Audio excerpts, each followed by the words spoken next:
va aborder cette semaine, je l'ai intitulé donc Savons-nous donner. Donc terme très vague, puisque ça peut enfermer beaucoup de choses. Le point d'entrée de la réflexion va démarrer bien sûr de la paracha, donc de ce texte qu'on va lire à la synagogue ce Shabbat. On est dans une paracha dans laquelle le nom de la paracha c'est Trouma. Trouma c'est littéralement prélèvement. Litrom c'est prélever, c'est-à-dire prendre de quelque chose que l'on a pour l'affecter à une autre chose.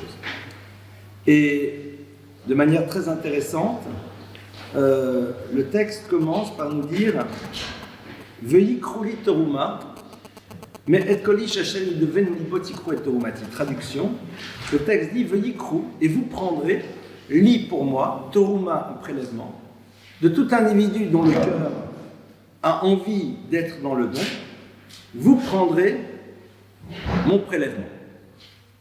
A priori, verset un peu complexe, puisque la première question que vous allez avoir est évidente. A priori, un don, c'est quelque chose que l'on donne. Alors la Torah commence et nous dit « Veuillez krou et vous prendrez ». Alors vous allez dire, bien sûr, on est ici en train d'expliquer quelque chose qu'on ignorait sûrement, que pour donner, il faut prendre. Donc vous prendrez pour moi.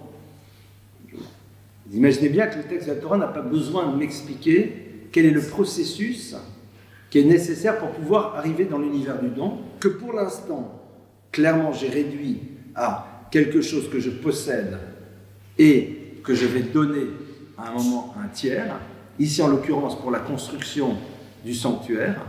En tout état de cause, on voit que lorsque la Torah nous parle de la notion de don, elle parle et à la fois de notion, en premier lieu, de prendre, et définit celui-ci comme étant quelque chose que tu prélèves. Alors que on aurait pu dire « Veuillez tnouli et vous me donnerez. » Point à la ligne. Quoi ? Telle et telle et telle chose.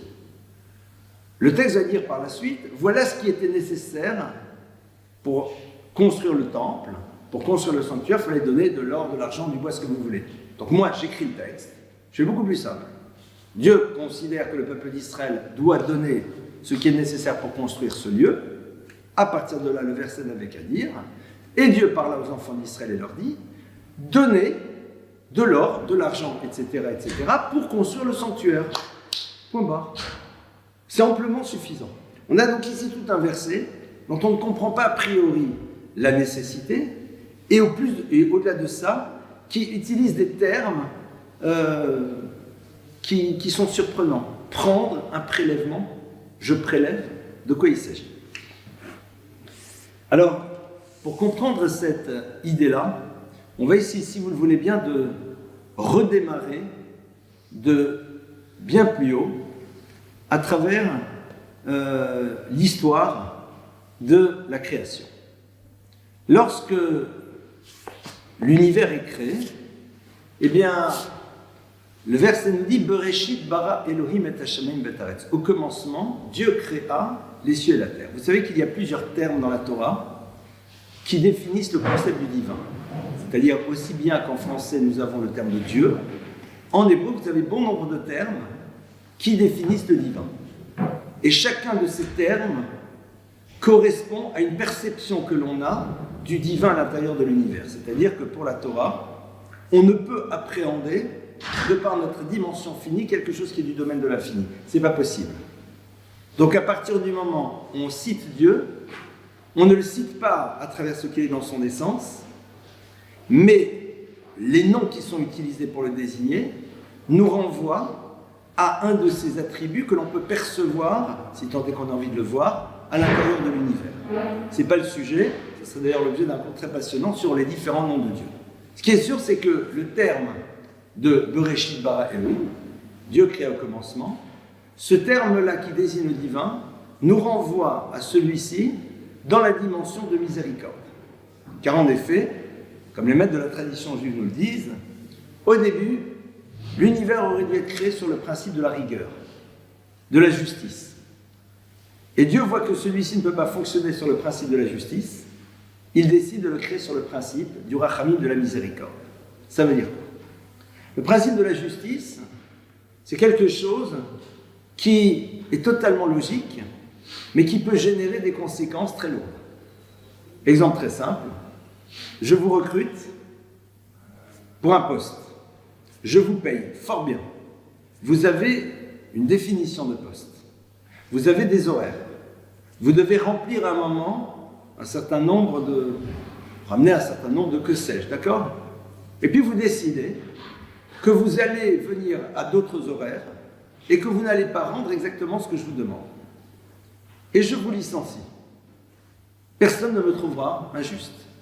C'est-à-dire, au niveau de la logique pure, je te demande de faire quelque chose et je te paye un certain salaire. Tu ne veux pas faire cette chose, il n'y a aucun problème, tu es libre, mais dans ce cas-là, n'attends pas que je te garde et que je te paye. L'univers créé sur ce principe de la justice, c'est l'univers de la nature, mais qui se transporterait aussi chez l'humain. Dans l'univers de la nature, on est totalement soumis à ces règles. On ne peut pas négocier avec les règles de la nature. On peut essayer de jouer un temps soit peu, mais au bout d'un moment, elle nous rattrape. Tu veux manger 2 kilos de chocolat, tu auras mal au ventre. Tu désires ne pas avoir mal au ventre, ce n'est pas mon problème, tu auras mal au ventre. Il y a des règles qui sont là, et la conséquence, tu la verras de manière systématique dans un sens comme dans un autre.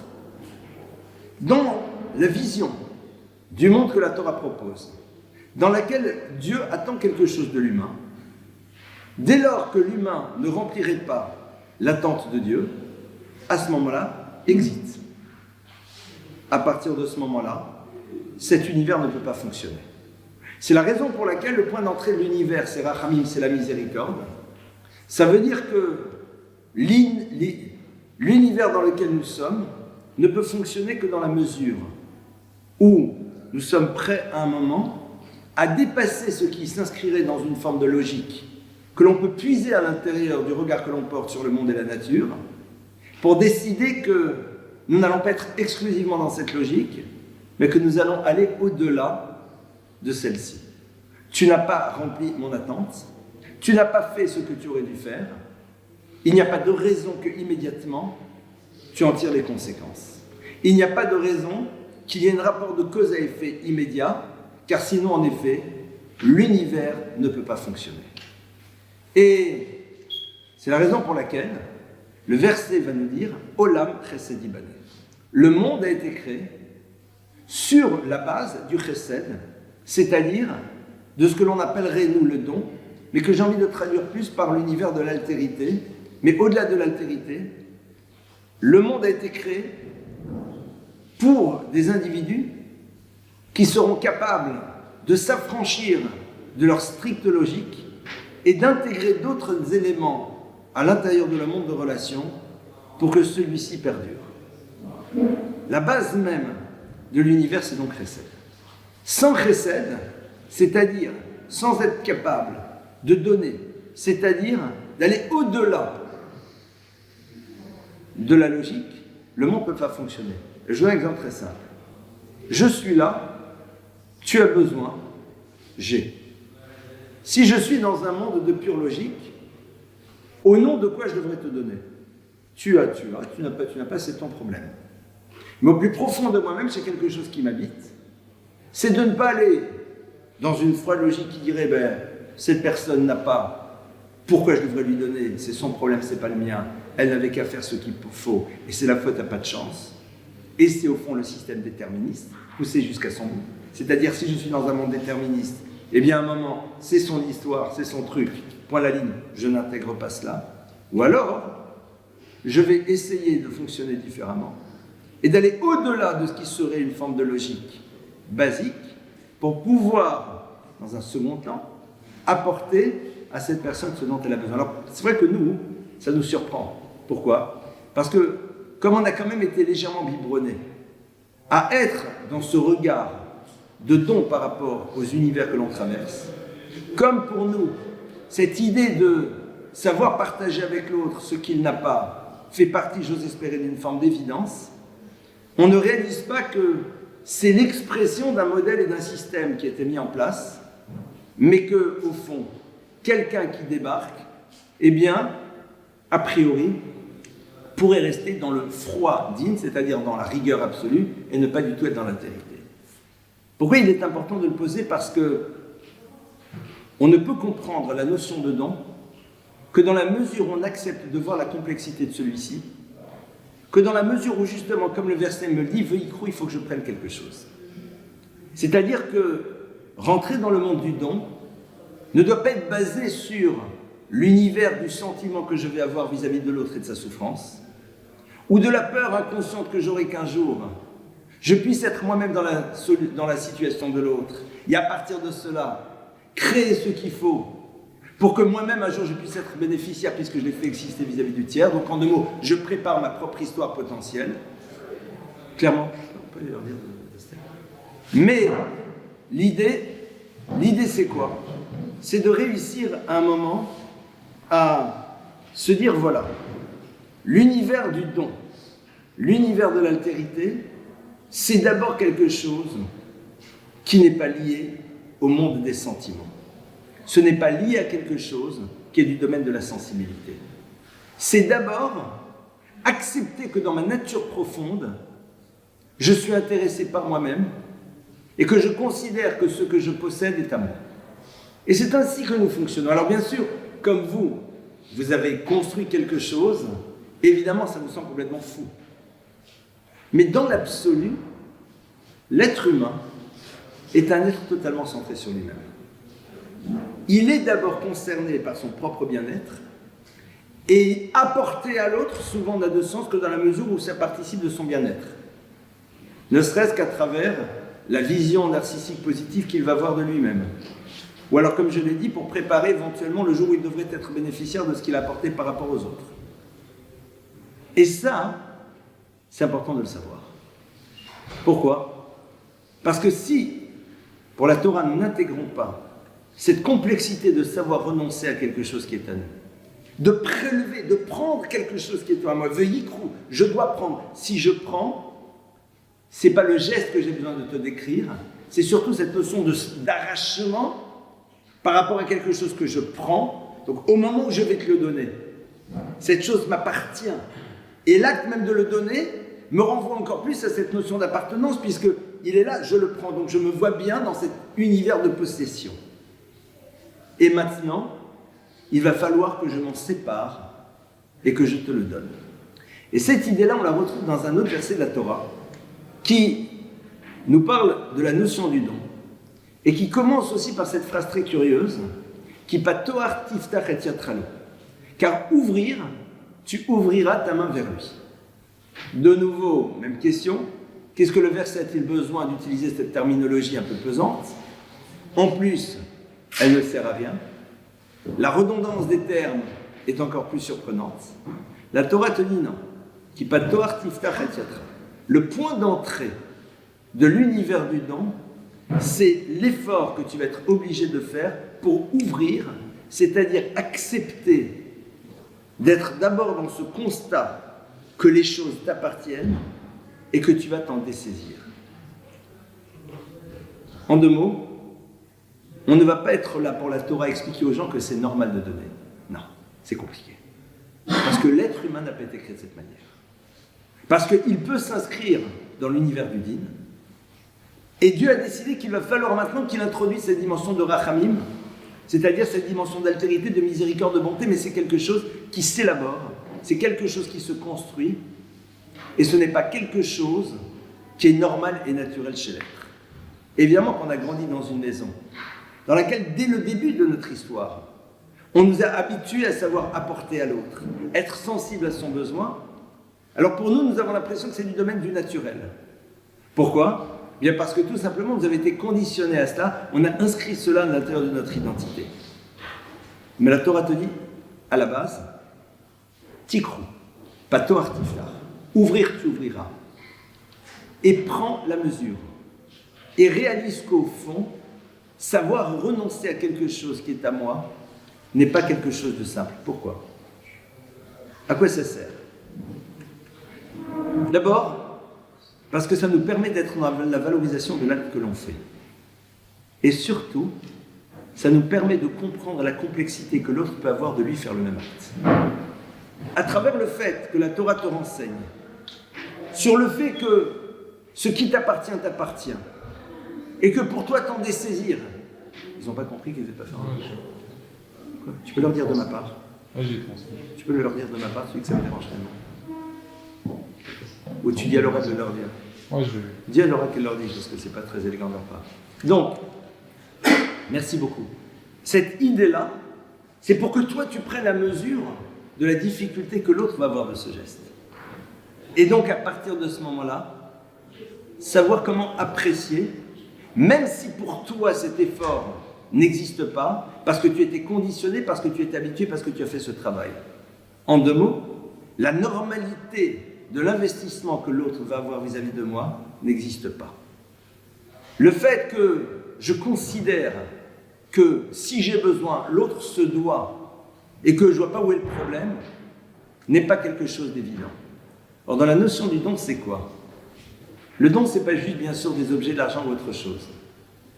L'univers du don, c'est tout simplement partager avec l'autre ce dont il a besoin, qui peut être dans énormément de domaines. Du temps, de l'écoute, de l'énergie. Et sache qu'en effet, alors à quoi ça sert de prendre la mesure? Je ne sais pas si vous avez vu un jour, mais quand les enfants, on leur donne quelque chose. Alors bien sûr, si on leur a appris à être bien élevés, polis, alors les enfants vont dire merci, merci, merci. Mais si on n'est pas dans ces règles de politesse basiques du manuel du savoir-vivre, d'accord? Eh bien souvent on va constater la chose suivante, c'est que l'enfant il prend, il s'en va avec. L'enfant prend, il s'en va. Pourquoi? Parce que le sentiment de reconnaissance n'est pas quelque chose d'évident. Le sentiment de reconnaissance n'est pas évident.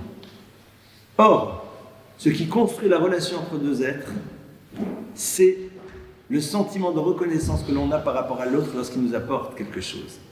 Au passage, la notion de reconnaissance. Tu reconnais. C'est-à-dire que l'autre, tu le connais à nouveau, tu le redécouvres à travers l'effort qu'il a fait, qui t'a permis d'être dans une forme de mieux-être. Et cet effort qu'il a fait, parce que je sais que c'est un effort, va me renvoyer à l'importance que j'ai à ses yeux, et donc me renseigner sur le fait qu'il existe une relation. Or, la finalité de l'histoire, c'est d'être dans un monde de relations verticales, horizontales et verticales. C'est-à-dire que l'être humain va devoir créer des relations pour pouvoir vivre de manière épanouie. Et ces relations ne se construisent qu'à travers un système dans lequel l'autre a une place, et la place qu'il a, c'est parce que tout simplement, il m'apporte quelque chose. Il m'apporte quelque chose, ne serait-ce qu'à travers le fait qu'il me donne la possibilité de lui donner. Et donc me permet d'exprimer quelque chose qui me fait grandir.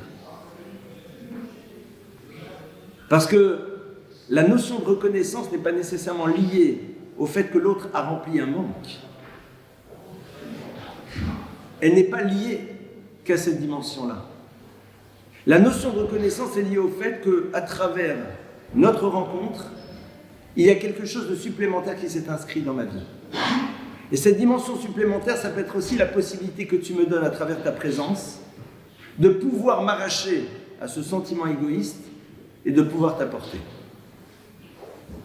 On flirte un peu avec les Minas, on ne va pas y rentrer, mais c'est au fond un petit peu ce qui se joue. C'est-à-dire que pour la Torah, c'est quand tu me donnes la possibilité de faire, et à travers cela de grandir, soit parce que je vais m'arracher à ce que je possède et je vais te le partager, soit parce que justement, je vais réussir maintenant à me dépasser par rapport à toi, tu m'as apporté quelque chose. Le sentiment de reconnaissance, donc, va être au cœur du monde des relations. Pour que le sentiment de reconnaissance existe, il faut que je perçoive l'investissement que l'autre a vis-à-vis de moi. Pour le percevoir, il faut que je sache que ce qui me semble être du domaine de l'évident ne l'est pas. Donc la Torah commence, elle te dit « Veuillez crou l'itrima ». Sache qu'il va falloir que tu prennes, que c'est à toi et que tu n'as pas envie de lâcher. Sache que ton argent, tes énergies, tes forces, tes capacités, ton sommeil, tout, c'est à toi. Pas toi, Tiftar, va falloir que tu ouvres, mais c'est à toi, mon frère. Pour que tu saches que pour l'autre, c'est la même chose. Et que donc, quand l'autre agit, tu ressens profondément en quoi tu as de la valeur, parce que tu sais que l'autre s'est dépassé pour cela. C'est la raison pour laquelle, quand l'autre nous donne, pour mieux quelque part nous enfermer, on n'a pas envie de recevoir. Parce que la finalité de son don, c'est pas nous, c'est lui. Pourquoi parfois on prend de la distance par rapport à ces gens qui veulent vous donner? Parce qu'on se rend compte que la finalité, c'est avant tout eux-mêmes. Et donc, quelque part, la notion de reconnaissance ne peut pas être présente. On ne peut ressentir profondément la notion de reconnaissance que dans la mesure où nous avons conscience que l'autre s'est arraché à quelque chose et que la finalité de cet arrachement, c'est de partager avec nous ce dont nous avons besoin. Un sourire, du temps, de l'écoute, ce que vous voulez. Ça, c'est donc le point d'entrée. Et c'est vrai que, une fois qu'on a posé cela, on va essayer donc de réfléchir sur comment est-ce qu'on construit cette notion-là à l'intérieur de l'univers. C'est-à-dire qu'en tant que juif, on doit se poser la question de savoir, mais si le chesed est au cœur même de la création, ça veut dire qu'on doit le développer. Et comme on l'a vu, parce que plus tu le développes, plus tu crées une dimension de reconnaissance, parce que tu donnes à l'autre la possibilité de l'exprimer, et tu dis merci à l'autre de t'avoir donné la possibilité de te dépasser. Et c'est comme les enfants, compliqué. Si vraiment on réfléchit, on leur dira merci. Parce que tu ne m'as pas donné le choix, j'ai été obligé de grandir. J'ai été obligé de grandir. C'est ce gamin-là qui est là et qui ne tient pas sur ses... Ah, il bouge sans arrêt. Il t'est obligé à grandir. Il t'est obligé à dépasser quelque chose à l'intérieur de toi-même. Et donc à ce moment-là, ce dépassement t'a permis de... Cette personne qui t'a dit j'ai besoin, j'ai besoin, j'ai besoin. À un moment, tu as dit oui, je te donne. Concrètement, tu réalises que tu étais capable de t'arracher à ta vision très égoïste et à partir de cela, te transformer. Donc merci d'être celui ou celle qui est à l'origine de mon mouvement à travers l'exigence que tu as eue par rapport à moi. Ça, c'est ce qui va commencer à se jouer au niveau du chesed. Alors, puisque le chesed est au cœur, puisque cette notion de don est au cœur, on va essayer, c'est une notion que j'avais une fois abordée dans un cours, je crois, ici. Je ne sais pas il y a combien de temps d'ailleurs, peut-être ailleurs, j'en sais rien. Je ne sais jamais où je dis quoi. Donc, c'est pas grave pour ceux qui, vous allez, ça va faire chazara, ça va faire révision, d'accord. Donc on est là, et on va avoir un vrai problème. C'est que l'être humain, au début de sa vie, considère que tout est normal, tout lui est dû. Un enfant ne nous décroche le sourire que parce qu'il sait que c'est le meilleur moyen par la suite d'obtenir ce qu'il désire. Et au début, l'enfant ne sourit pas tout, il sourit au biberon, hein, on soit bien clair. Après, il y a une communication, mais souvent, nous, les parents, on est dans la lecture et dans l'interprétation qui nous rassure. Mais si on sait ce qui se passe dans la tête, je ne suis pas sûr. Donc, on est habitué à ce que tout est normal, on regarde nos droits. Très bien. Comment est-ce qu'on va construire ce monde de chesed? Comment est-ce qu'on va le faire? Et comment est-ce qu'on va le mettre en place? Comment est construit un monde de don? Alors, on va ici se poser la question de savoir, est-ce que la Torah me demande de donner ou est-ce que la Torah me demande autre chose? La Torah ne me demande pas de donner. D'où est-ce qu'on apprend que la Torah ne me demande pas de donner? Parce qu'il y a un texte du Talmud qui nous dit « Tu apportes plus à l'autre avec la blancheur de tes dents qu'avec un bon verre de lait bien chaud lorsque celui-ci est transi. » On va essayer d'imaginer une personne qui est transie de froid et qui rentre chez vous, vous lui offrez une bonne boisson bien chaude. Évidemment que, objectivement parlant, elle vit une expérience de bien-être. Vous avez rempli un besoin, vous lui avez donné un plus. Ça, pour tout vous dire, faire un chocolat chaud, je sais faire. C'est pas compliqué. Techniquement parlant, on me dit, tu sais, dans la vie, il faut donner. Si quelqu'un est dans un besoin, il faut donner. Donc si tu as quelqu'un qui a froid, bon, alors c'est facile.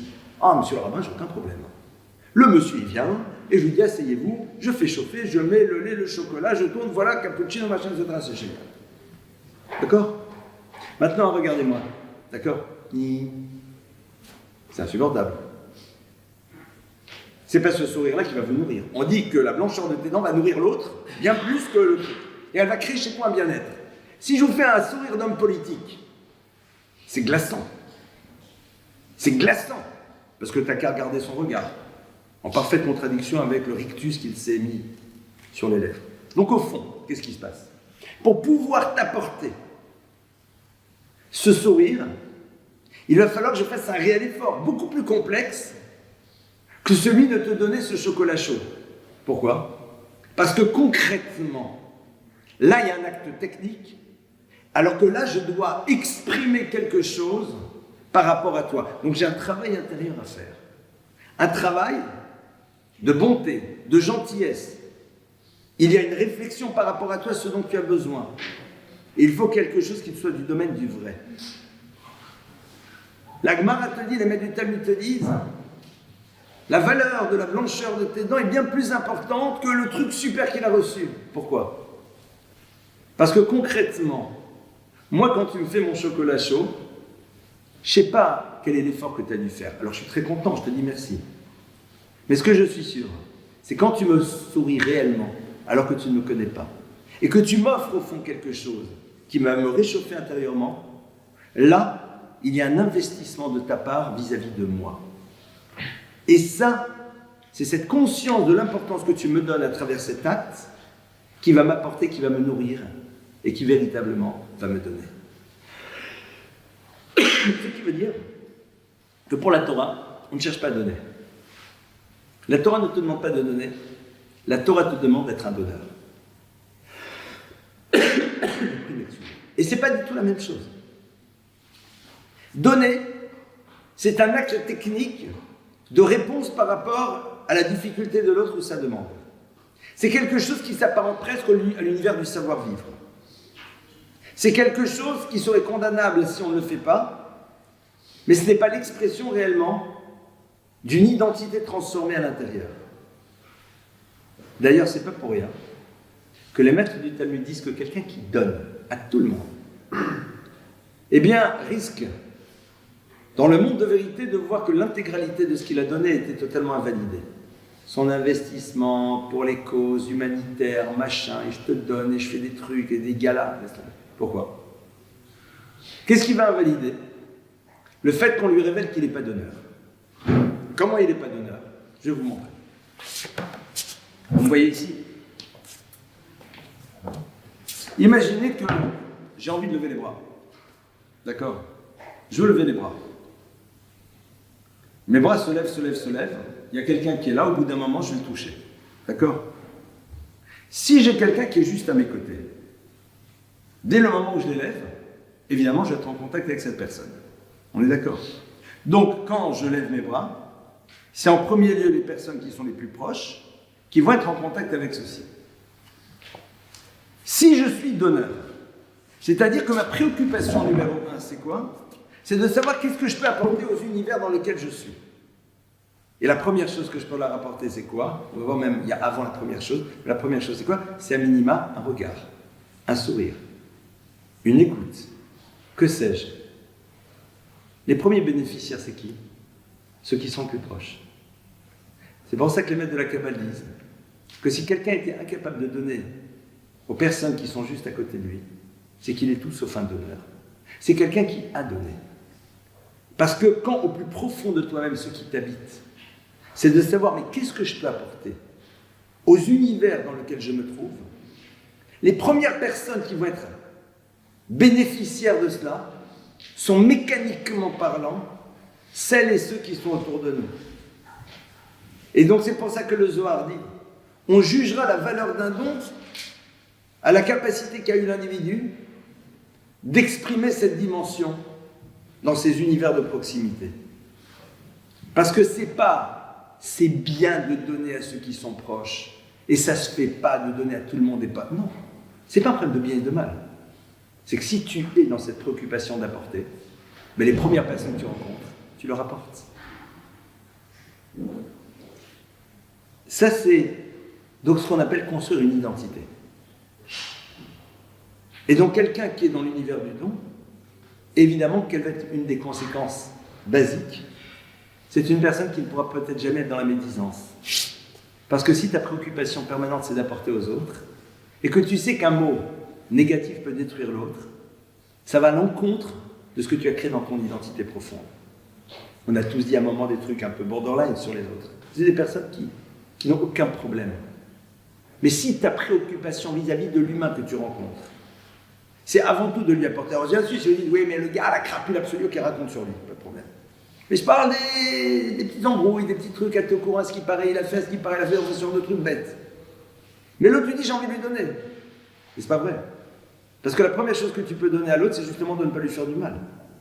Alors tu sais que tu lui fais du mal.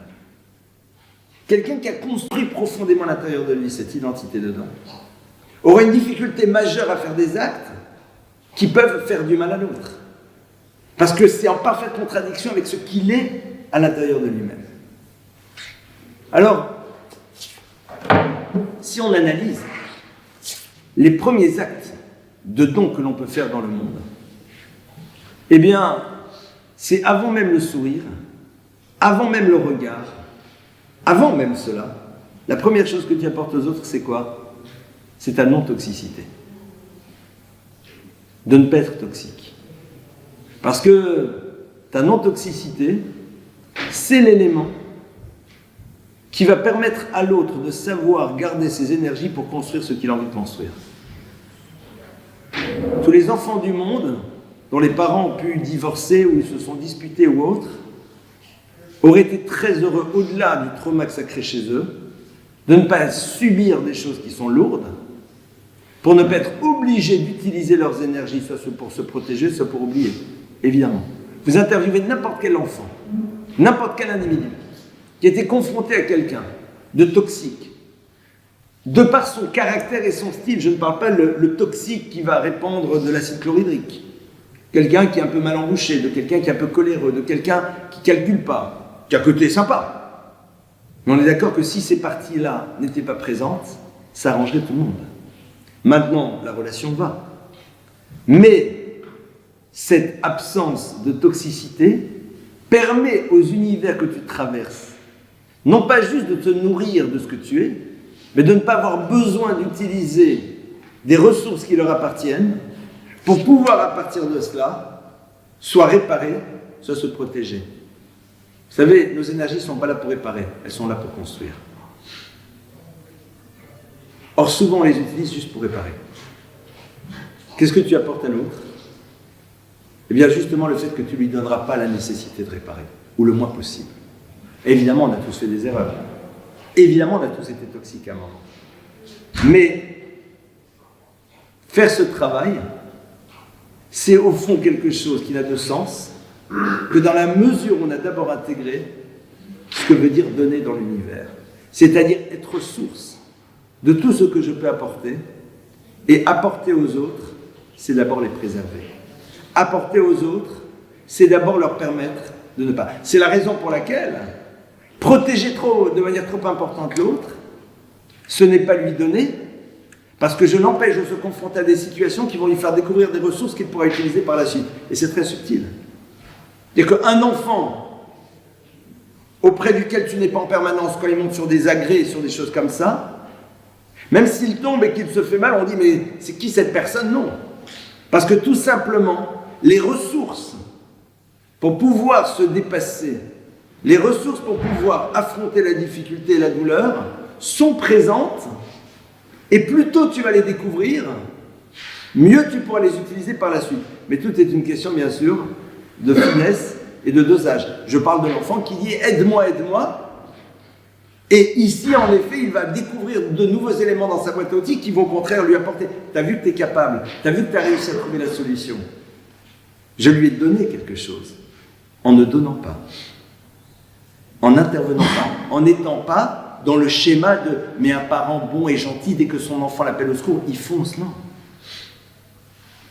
Et à quel moment je risque d'être toxique? C'est ça toute l'interrogation que l'on se doit d'avoir.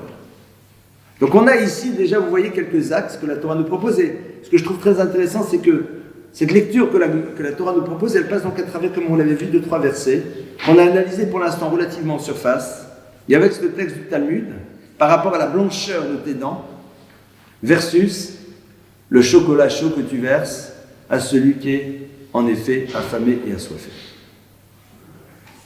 Une fois que on voit cela, alors, analysons le premier acte de don dans la Torah. C'est quoi le premier acte de don dans la Torah? c'est quand Dieu fait à Adam et Ève des tuniques en peau pour les habiller. Rappelons-nous l'histoire. Adam et Ève, faute. Ils prennent conscience à travers la faute de ce que représente la nudité et de tout ce qu'elle véhicule. À partir de cette conscience-là, ils perçoivent la nécessité de la recouvrir. Ils sont couverts. Pardonnez-moi, ils sont seuls. C'est-à-dire, si on se met dans la cohérence du texte, on s'inscrit toujours dans la cohérence du texte. On peut ne pas être d'accord, c'est un deuxième problème. Mais dans la cohérence du texte, Adam et Ève. Donc, qu'ils soient fagotés d'une manière A, B ou C, ça ne changera rien. Eux, ils ressentent le besoin de couvrir leur nudité. Ils prennent des feuilles de figuier, ils en font des pagnes, ils se les mettent, ça y est, recouvert. Pourquoi tu as besoin de leur faire des tuniques en peau? Ça veut dire quoi cette histoire? Alors, il y a beaucoup, bien sûr, de choses passionnantes dans ce texte. Je vais juste nous ouvrir sur une. Ce texte nous dit ça, voilà, ça c'est le premier acte de don que l'on fait dans l'univers. C'est-à-dire, mais nous on pensait que l'acte de don c'est donner à l'autre ce dont il a besoin. Adam et Ève n'ont pas besoin. Ils ne vont pas au bal ce soir. Ils ne vont pas à une réception chez leurs amis. Cette notion-là d'être couvert avec des tuniques n'est pas nécessaire.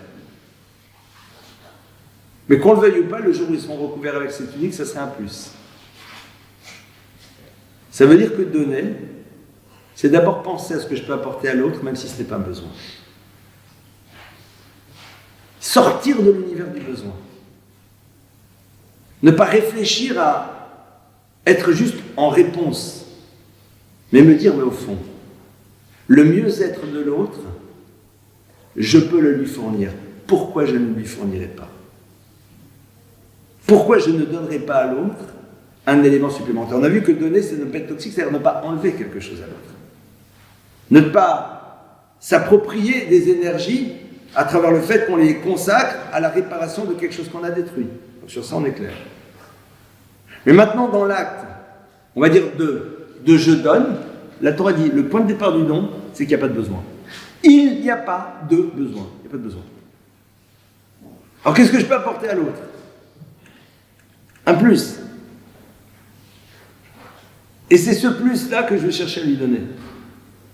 Et c'est la raison pour laquelle la Gemara nous dit que la première chose que l'on donne à quelqu'un, c'est ce que la Mishnah nous dit.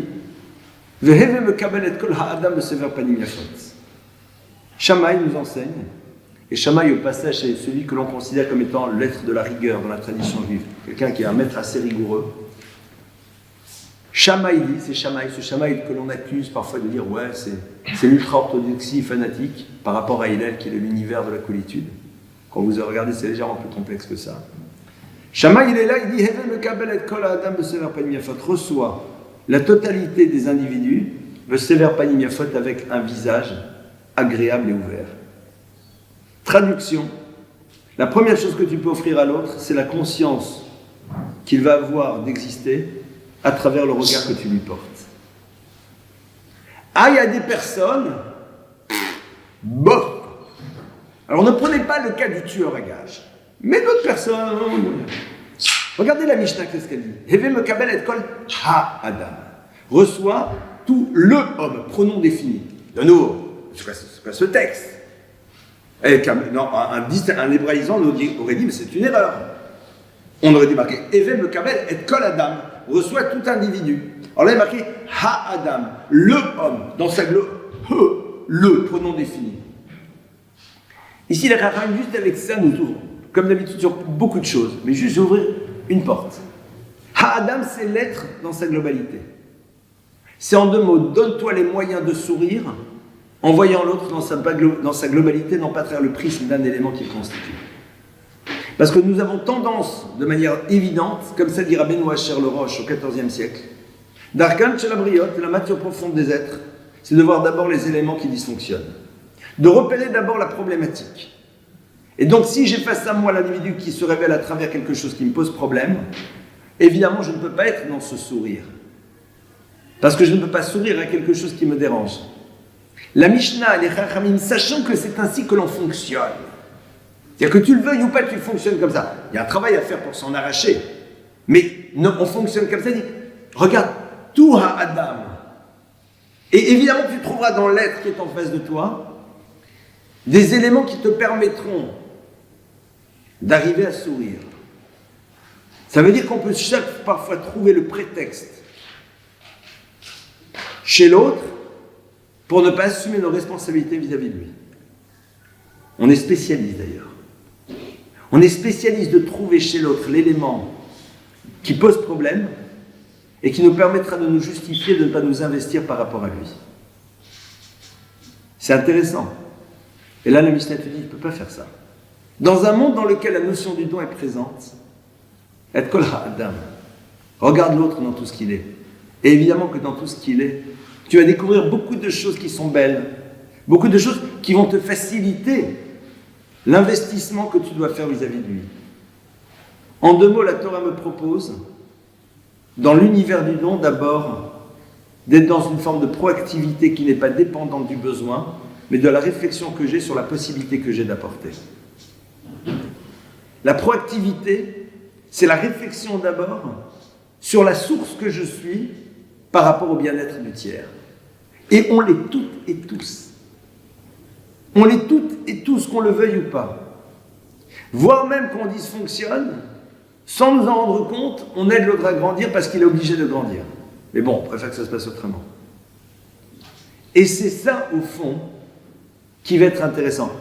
Au passage, c'est ce qui va nous amener donc à nous interroger sur tous les stocks que l'on a à l'intérieur de notre vie qui peuvent à un moment apporter à celles et à ceux que l'on rencontre un bien-être, un plus, ce que vous voulez. Ça veut dire qu'on n'attendra pas d'être confronté à une demande, encore moins à une souffrance. Parce que si c'est la demande et la souffrance qui génèrent, il y a de fortes chances que ce soit mes émotions. Si ce sont mes émotions, qu'est-ce que je ferai le jour où mes émotions disparaissent?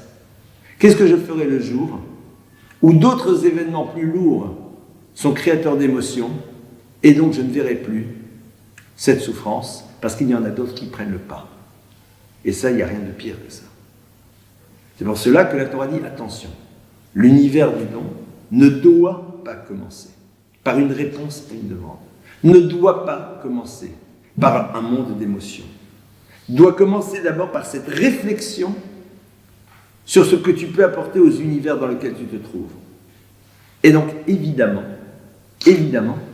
comme je l'ai dit tout à l'heure, si tu crées ça, les premiers bénéficiaires, c'est qui? Celles et ceux qui sont autour de moi. Ta non-toxicité, elle s'exprimera en premier lieu sur qui? Sur celles et ceux qui sont autour de toi. Évidemment. Et on est capable, en effet, de faire ce travail. Mais souvent, si on ne le fait pas par rapport à celles et ceux qui sont autour de nous, c'est que ça ne fait pas partie d'une identité. Donc c'est juste quelque chose qui nous est nécessaire par rapport à un bien-être ou un plus que ça pourra nous apporter. On n'est pas devenu donneur. Ce travail-là, ce serait intéressant de commencer à l'inscrire dans notre réalité quotidienne. Pour la Torah, ce n'est pas juste du verbe. Ce qu'il faut, c'est tachlez, concrètement, comment tu fais. Alors, c'est d'autant plus difficile dans un monde dans lequel on nous a appris d'abord à nous occuper de nous-mêmes. Mais en vérité, tout va dépendre de ce qui se passe dans ta tête au moment où tu t'occupes de toi-même. J'adore raconter cette histoire, je la raconte à peu près 3772 fois, peut-être un peu moins, d'une femme, d'une maman qui rentre chez elle. Elle rentre chez elle, le soir, 18h, 18h30, les enfants l'attendent, maman, maman, maman, maman, maman rentre. Et elle dit, les enfants, je ne peux pas m'occuper de vous tout de suite, allez jouer, je m'occuperai de vous dans une demi-heure. Bon, nous bien sûr, dans notre vision très jolie des choses, fleurs bleues, image d'épinal, nous voyons déjà la maman qui rentre dans la cuisine faire un bon gâteau au chocolat pour les enfants. Rien du tout. La mère rentre dans la cuisine, elle ferme la porte, elle se pose, elle se fait un thé, elle prend des biscuits, elle commence à lire Biba, Elle, Le Nouvel Obs, ce que vous voulez, on se fiche. Et pendant une demi-heure, elle est là, détendue, elle lit, elle mange, mais détendue. Au bout d'une demi-heure, la mère sort et les enfants sont quand même curieux. Qu'est-ce qui s'est passé? Surtout qu'il n'y a pas de gâteau de chocolat qui a émergé de cette cuisine fermée. Et ils demandent à leur mère, il dit, mais maman, qu'est-ce que tu as fait? Et la mère de leur répond très simplement, je vous ai fabriqué une maman. C'est-à-dire que ce que j'ai investi maintenant, la finalité, c'était pour pouvoir en effet être le mieux équipé possible et quelque part vous amener les bénéfices collatéraux de ce que j'ai construit par rapport à moi-même. Évidemment, le danger serait grand d'imaginer que l'on ne le fera que dans la mesure où les autres peuvent en tirer bénéfice. Parce que la première personne à qui on peut apporter, c'est aussi soi-même. Parce que lorsque je ne m'apporte pas ce qui est nécessaire pour mon équilibre psychique, évidemment que je ne peux pas me réaliser comme je le désire. C'est pour ça que la Torah nous dit que le vrai sabotage de notre existence, c'est de faire des actes qui, même s'ils nous procurent une forme de plaisir au moment où on les fait, à terme vont altérer notre possibilité d'exprimer pleinement tout ce que l'on doit être. Et donc un sentiment, à un moment, de gâchis par rapport à quelque chose qui n'a pu se réaliser. Et au passage, c'est comme ça qu'on doit commencer à ouvrir notre réflexion sur l'univers des mitzvot. Parce que l'univers des mitzvot, des commandements, ils sont là justement pour, à travers soit la vigilance, soit à travers l'investissement, créer ce qui est nécessaire à l'intérieur de nous pour être dans la plénitude de nous-mêmes et à partir de cela, bien sûr, rebondir sur tous les univers que l'on va croiser, mais ça c'est encore une deuxième problématique. Donc, voilà un petit peu, je regarde juste l'heure, voilà un petit peu ce qui va se jouer au début de l'univers du don. Évidemment que je n'ai absolument pas ici développé de manière concrète comment ça va s'exprimer. Il y a énormément d'autres choses dans les textes qui sont passionnants et qui vont nous faire découvrir toute la subtilité du don, l'univers du tact, l'univers de l'écoute, le rapport à l'autre, enfin tout ce qui se passe. On le fera sans doute à l'occasion d'un autre cours.